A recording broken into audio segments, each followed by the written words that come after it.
agradar a Dios antes de agradar a los hombres. Por eso la manera de caminar de cristiano y de sonar de cristiano tiene que ser diferente. Gloria sea el nombre del Señor.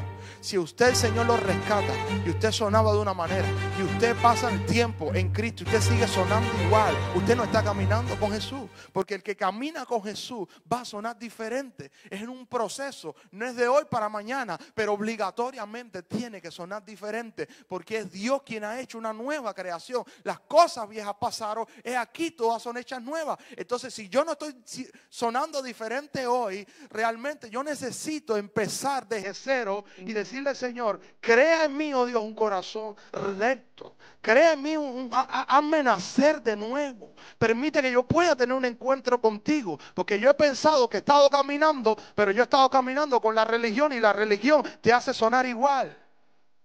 Pero Cristo te va a empezar a hacer sonar diferente. Gloria a Dios.